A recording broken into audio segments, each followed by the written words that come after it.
Hello and welcome to the first episode of Future Decks.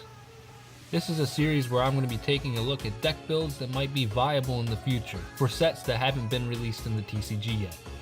First up on the list is a little hybrid I made called TrueKingMonarchs. It's a really fun deck and shows quite a bit of potential actually. So without further ado, here we go. Here is the deck list. Alright, first off we're playing 3 copies of Masterpiece, the Draco Slaying King. This is the boss monster you're trying to get out more than anything in the deck. Not only can it destroy 1 card per turn and has spell, trap, and monster effect protection, but its summoning condition is so versatile and works hand in hand with its effects. To summon it requires tributing any combination of 2 monsters, continuous spells or traps, and whichever type of card you use to tribute, he becomes immune to that type of card's effect. For example, if I tribute Prime Monarch and Idiot to summon Masterpiece, that means he is unaffected by monsters and trap effects. And for an extra bang for your buck, he can destroy 1 monster per turn by banishing a continuous spell or trap from the grave. In the example, we just used Prime Monarch as a tribute material, which means he can now use that to pop off his effect. And with a staggering 2,950 attack and defense, this guy is no pushover. Next on the list, 3 copies of Erebus, the Underworld Monarch. His ability to bounce cards to the deck is amazing. Not only that, but you can feed your Masterpiece's effect by sending continuous cards to the grave with him. Then we have 1 copy of Ether the Heavenly Monarch. This card is pretty self-explanatory. Being able to summon on your opponent's turn is just too OP. Next up we have a very interesting card. We are playing 3 copies of Ignis Heat, the True Draco Warrior.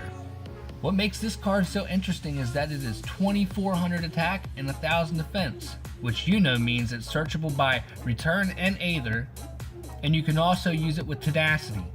He's a super easy card to get out when you're in a pinch, and he too can be summoned using monsters and continuous spells or traps.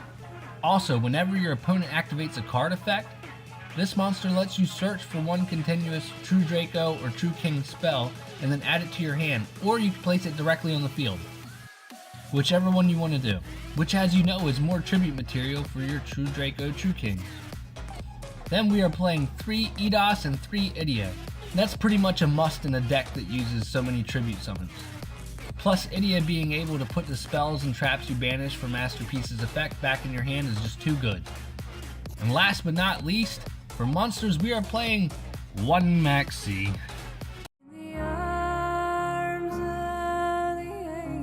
Moving on to spells, we have 1 copy of 1 for 1, which is basically just used to get Idia out.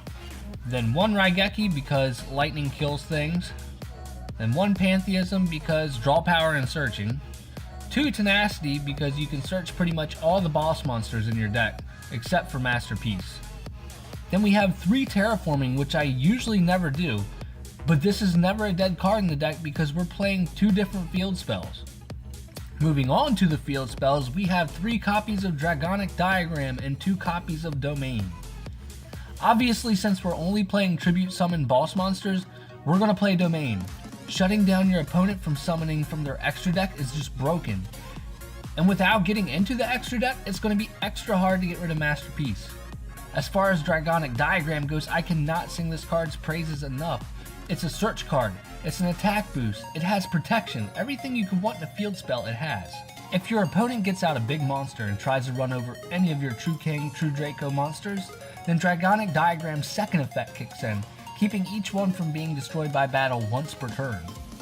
Then its best effect is that you can discard 1 card from your hand and search for any True Draco, True King card in your deck, even spells and traps. This is also your only way of searching for Masterpiece. Not to mention this card gives all of your True Draco, True King cards a 300 attack boost. Then we have 3 copies of True Draco Succession. This card is amazing. It allows you an extra tribute summon. It also lets you draw cards equal to the amount of True Draco, True King cards sent to the graveyard. All these effects are awesome, but what is really cool about Draco Succession is it's searchable by Ignis, and is great for tributing because when it's sent to the grave, it has another effect that allows you to destroy one of your opponent's back row. Moving on, we have 1 Monarch Stormforth because who doesn't like tributing your opponent's monster? Then we have 2 Return of the Monarchs because you can search everyone except for Masterpiece. 1 Twin Twister because... oh my god!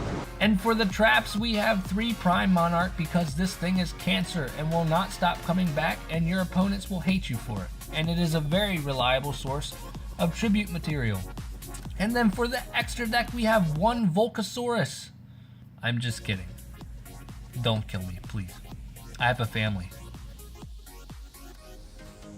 Well, that's it for this deck, boys and girls. It might not be the best deck in the world, but it surely gets the job done. Definitely could use some editing, and that's where you guys come in. If you have any suggestions, leave them in the comments below, and I'll be sure to take a look at them.